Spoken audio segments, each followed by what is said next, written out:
I was working the front desk at a Sydney hotel when an American family checked in during summer. The dad looked at me, dead serious, and asked where they could rent winter coats because Australia is in the Southern Hemisphere. I stared at him. He genuinely thought Southern Hemisphere meant it's always cold down here. His wife nodded along like this made perfect sense. I had to explain that December in Australia is beach weather, not snow weather. He looked betrayed, like I'd personally lied to him about how hemispheres work. They'd packed parkas for a Brisbane vacation in January. You'd be shocked how often this kind of moment happens. And that's exactly what I unpack here. Not just the funny side, but what it reveals about how people see the world. If that kind of clarity matters to you, you'll want to be subscribed. Another American couple arrived at our hotel in Melbourne and asked what time the sunset show started. I was confused. They said they'd read online that Australia has the most beautiful sunsets and assumed we had scheduled viewing times. Like the sun was a theme park attraction. I told them the sun sets naturally around 8 p.m. in summer, and they could watch it anywhere. The husband seemed disappointed there wasn't a ticket booth. He actually asked if there was a better viewing package available. One morning, a guest from Texas came down to breakfast furious. He'd been trying to call his family back home all night, but his phone wasn't working. I asked if he'd contacted his provider about international plans. He looked at me like I'd spoken another language. Turns out, he thought Australia used the same phone towers as America. He'd assumed his unlimited plan covered the entire planet. When I explained international roaming charges, he accused Australian phone companies of running a scam. His bill was over $400. My favorite was the woman who asked me, completely straight-faced, how Australians celebrate the 4th of July. I told her we don't, because it's American Independence Day. She seemed genuinely shocked. She said, but doesn't everyone celebrate freedom? I explained that Australia has its own national day, Australia Day, on January 26th. She asked what Australia got independence from. I said Britain. She paused, and then asked when that happened. I told her 1901 for Federation, though we're still part of the Commonwealth. She processed this for a solid 10 seconds and then said, "Huh, I thought you guys were just like us." That sentence summed up half my customer interactions. These weren't isolated incidents. Working tourism in Australia meant watching the same patterns repeat weekly. American visitors arriving with assumptions that the rest of the world operates on American systems, celebrates American holidays, uses American measurements, and shares American history. The confusion was real. The entitlement was occasional. But the absolute certainty that their way was the universal way? That was constant. Australia became this mirror showing Americans what the world actually looks like when you step outside the bubble. And let me tell you, the reflection surprised them every single time. The hemisphere misunderstanding wasn't unique. I had another guest from California who booked a trip to Sydney in July expecting summer beach weather. She arrived in winter to 15 degrees Celsius temperatures and drizzle. She was wearing flip-flops and a tank top. When she complained about the cold, I reminded her that Australia's seasons are opposite to North America's. She said she knew that, but she thought it meant the weather was just slightly different, not completely flipped. She'd assumed July was still warm everywhere. She had no winter clothes with her. We had to direct her to a clothing store, and she spent her first day shopping for a jacket instead of sightseeing. One family asked me how long the drive was from Sydney to Perth. I told them it's about 40 hours of straight driving across the country. They didn't believe me. The dad pulled out his phone and showed me a map where Australia looked small compared to the United States. He'd mentally scaled Australia to be the size of Texas. I had to explain that Australia is nearly as wide as the continental US. He argued that couldn't be right, because the map showed it smaller. I pulled up a proper scale comparison. His face went blank. They'd planned a week-long trip thinking they could casually drive to Perth, see Uluru, visit the Great Barrier Reef, and make it back to Sydney for their flight home. Their entire itinerary collapsed in one conversation. Most people stop at stories like this and laugh. I go deeper into why these misunderstandings happen and what they say about cultural blind spots. That's the level of analysis I do every week. Subscribe and start seeing global behavior through a lens most people never notice. An American tourist asked me where the kangaroos were in downtown Sydney. I told her they're wild animals, mostly in rural areas and national parks. She seemed upset. She said she'd seen pictures of kangaroos everywhere in Australia and expected them hopping down city streets. I explained that's like expecting grizzly bears walking through downtown Seattle. She insisted it wasn't the same because kangaroos are Australia's thing. She genuinely imagined kangaroos as common as pigeons. Later that week, another guest asked if koalas were available to hold at local parks. I directed him to a wildlife sanctuary. He asked why they weren't just in trees around the city. Again, I had to explain that wild animals don't live in metropolitan areas. He left disappointed, like we'd false advertised Australia. A man from Florida asked what time zone Australia was in compared to New York. I told him Australia has multiple time zones, and Sydney is typically 15 hours ahead of New York. He stared at me. He said that's impossible because nowhere is 15 hours ahead. He thought time zones maxed out at 12 hours difference. I showed him a world clock. He argued it didn't make sense that tomorrow could start here before today ended there. He wasn't joking. The concept of crossing the international date line and gaining or losing days broke his brain entirely. His wife had to step in and confirm that yes, other countries experience different days at different times. One guest complained that her GPS wasn't working properly because it kept giving her distances in kilometers. She wanted to know how to change it to miles. I explained that Australia uses the metric system. She asked when we were planning to switch to normal measurements. I told her the metric system is normal for most of the world. She said that's fine, but it's confusing for visitors, and we should have signs in both. I explained that would be like America posting signs in kilometers for international tourists. She said that's different because America is bigger. I didn't have the energy to argue. She spent her whole trip manually converting kilometers to miles on her phone and complained the entire time that driving was inconvenient. The most baffling conversation was with a couple who asked if Australia was near Europe. I said no, we're in the Pacific region, closer to Asia. They seemed confused. The wife said they'd thought about taking a train to Paris during their Australia trip. I asked where they got that idea. She said she'd seen Australia and Austria confused online and assumed they were close. I clarified that Austria is a completely different country in Europe. She laughed it off, but her husband still asked if there was a ferry. I told him the nearest country by ferry is New Zealand, and even that's a 3-day trip by sea. They looked defeated. They'd built an entire 2-week itinerary around visiting Australia and popping over to Europe for a weekend. Geography was not their strength. Another American asked me why Australians drive on the wrong side of the road. I said we drive on the left, which is standard in many countries. He insisted it was backwards and dangerous. I reminded him that from our perspective, Americans drive on the wrong side. He rejected this immediately. He said driving on the right is logical because most people are right-handed.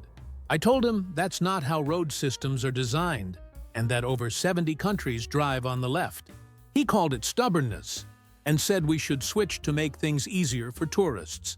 The entitlement in that statement was stunning. He genuinely believed the world should adapt to American preferences. Tipping culture caused endless confusion. Americans would leave massive tips at cafes and restaurants, then get confused when staff seemed surprised or awkward. I had to explain repeatedly that Australia pays service workers actual wages, so tipping isn't expected. One man argued that tips are how you show good service appreciation. I told him Australians appreciate good service by simply saying, "Thank you," and coming back. He insisted that wasn't enough and that our system discouraged excellence. He couldn't grasp that people can take pride in work without tips as motivation. He left a $50 tip on a $20 breakfast and seemed offended when the waiter tried to give it back. An American woman complained that Australians were rude because nobody smiled at her on the street. She said back home, strangers smile and greet each other. I explained that Australians are friendly, but don't perform politeness the same way. Random smiling at strangers isn't our default. She took this personally, convinced Australians hated tourists. I assured her that wasn't true. We just express friendliness differently. She spent her trip interpreting normal Australian reserve as hostility. Her reviews online probably reflected that misunderstanding. I watched an American family get increasingly frustrated at a cafe because their server wasn't constantly checking on them. In Australia, good service means leaving people alone unless they signal for help. American-style hovering is seen as intrusive. This family interpreted the space as neglect. They asked to speak to the manager and complained about being ignored. The manager politely explained the difference in service culture. The dad said that's just an excuse for laziness. They left a 1-star review because they weren't interrupted every 5 minutes. Healthcare confusion was inevitable. One guest had a minor accident and needed stitches. He kept asking how much it would cost and seemed panicked about the bill. I explained that Australia has public health care, and as a visitor, he'd just need to check if his travel insurance covered it. He didn't believe me. He thought it was a trick and that he'd get a massive surprise bill later. Even after treatment, when the cost was minimal, he was suspicious. He couldn't comprehend a system where medical care didn't bankrupt you. He kept saying there must be a catch. Measurement confusion extended beyond driving. A guest asked me how hot it was outside. I said about 32 degrees. He looked horrified and said he'd freeze. I realized he thought Celsius. I converted it to Fahrenheit, about 90 degrees. He relaxed. But then he got annoyed and asked why we don't just use Fahrenheit like normal people. I reminded him that Celsius is the global standard. He said it made no sense that water freezes at 0 and boils at 100. I told him that's exactly why it makes sense. It's based on water. He dismissed this as overcomplicating things. The conversation went nowhere. Another American asked where the nearest Walmart was. I told him we don't have Walmart in Australia. He seemed shocked. I directed him to similar stores like Kmart or Target Australia, which are different from the US versions. He asked how Australians shop without Walmart. I listed our major chains, Coles, Woolworths, Big W. He'd never heard of any of them. He said it must be hard living without major brands. I pointed out that Australia has plenty of major brands, just different ones. He couldn't wrap his head around the idea that American corporations aren't universal. One woman asked me why Australian money looked fake. I asked what she meant. She said the colors were too bright, and the material felt like plastic. I explained that Australian currency is polymer, making it waterproof and harder to counterfeit. She said American paper money felt more official. I told her polymer is actually more advanced. She remained unconvinced. She also struggled with coins, constantly mixing up denominations because they weren't the same size as American coins. She handed me random coins at checkout and asked me to just take the right amount. Math wasn't the issue. She simply refused to learn a different system. The phrase, "yeah, nah," confused Americans endlessly. It means no, but Americans took it literally as contradictory. One guest asked me if we had a pool. I said, "Yeah, nah, we don't." He stood there processing. He asked if that meant yes or no. I said no. He asked why I said yeah first. I explained it's just an Australian expression. He said it was confusing and we should speak clearly. I told him it is clear to Australians. He walked away muttering about mixed messages. Another guest thought Arvo meant a specific time instead of just afternoon. She showed up for an event in the Arvo at exactly 3 p.m. and was annoyed people were already there. She'd assumed it meant a precise time, not a general period. Shoe culture shocked them too. Many Australian homes are shoes-off households. An American family visited someone's home and tracked dirt inside with their shoes on. The host politely asked them to remove shoes. The dad seemed offended. He said taking shoes off was unsanitary and weird. The host explained it keeps homes clean. The American insisted that's what doormats are for. The tension was awkward. Later, the family complained to me about Australian customs being overly fussy. I explained that shoes off is common in many cultures worldwide. They said America's way was more practical. That word, practical, kept coming up to justify why American methods were superior. An American asked me if Australia had states, or if it was just one big place.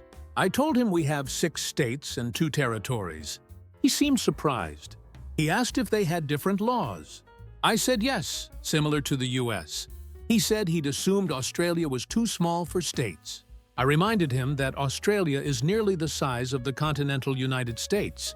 He'd already forgotten the earlier conversation about scale. Geography just didn't stick for some visitors. One guest asked me who our president was. I told her we don't have a president. We have a prime minister, and we're a constitutional monarchy with the British monarch as head of state. She looked horrified. She asked if that meant we weren't free. I explained that Australia is a fully independent democracy. She couldn't understand how we could be democratic without a president. I mentioned plenty of democracies have prime ministers, Canada, the UK, New Zealand. She said that seemed outdated. She asked when we were going to update our system. I told her it works fine for us. She said America's system was better because it's more modern. I didn't mention that Australia's constitution is newer than America's. Another visitor asked if Australians were taught American history in school. I said no. We focus on Australian and world history. He seemed shocked. He said everyone should learn American history because it's the most important. I asked why. He said because America is the leader of the free world. I told him that's an American perspective, not a global one. He insisted other countries looked up to America. I said some do, some don't, and most have their own priorities. He didn't believe me. He spent the next 10 minutes explaining why American history mattered more than any other country's. I just nodded. One woman asked if Australia was involved in World War II. I told her yes, extensively. She seemed doubtful. She said she'd never heard about Australia in WWII. I explained that Australian forces fought in North Africa, the Pacific, and Europe. She said her history classes never mentioned that. I told her that's because American education focuses on American involvement. She said if it wasn't in her textbooks, it probably wasn't significant. I listed battles and campaigns. She shrugged. The erasure was casual but absolute. If Americans didn't learn it, it didn't matter. Healthcare came up again politically. One guest said Australia must have terrible wait times because of public health care. I told him that's a misconception. Our system works well for most people. He said he'd heard Canadians come to America for surgery because their system fails them. I said every system has flaws, including America's, where people avoid doctors due to costs. He said at least Americans have choice. I pointed out Australians have choice too. We can use public or private. He didn't want to hear it. He'd decided public health care meant inferior care, and no evidence would change that. Gun laws baffled them. One man asked where he could rent a gun for protection while traveling. I told him you can't just rent guns in Australia, and tourists definitely can't carry firearms. He said that was dangerous. I asked why he'd need a gun in Australia.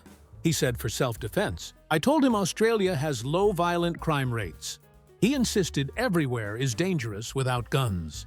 I explained that Australia implemented strict gun control after a mass shooting in 1996 and hasn't had one since. He said that's propaganda and that banning guns doesn't work. I showed him statistics. He said stats can be manipulated. The conversation was pointless. He'd decided guns equaled safety, regardless of data. One family asked if Aboriginal Australians still lived in tribes.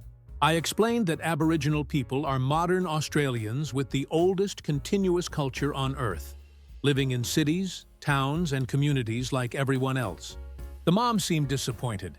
She'd expected a museum exhibit version of indigenous life. I tried explaining the richness and diversity of Aboriginal cultures today. She asked if there were any villages they could visit to see traditional life. I told her there are cultural centers and tours led by Aboriginal guides. But these aren't human zoos, they're educational experiences. She didn't get the distinction. She wanted an anthropological attraction, not genuine cultural exchange. Another guest asked if Australia had elections or if the government just appointed leaders. I said we have elections every 3 years federally. He asked if everyone could vote. I said yes. Voting is compulsory for citizens over 18. He thought compulsory voting sounded authoritarian. I explained it ensures democracy reflects the whole population, not just the motivated. He said forcing people to vote violated freedom. I told him you can submit a blank ballot if you want. The requirement is just to show up. He said America's way was freer because voting is optional. I mentioned America's low voter turnout. He said that's people exercising their right not to vote. We agreed to disagree. A woman asked if Australia had internet. I stared at her. She clarified. She meant good internet, not slow dial-up.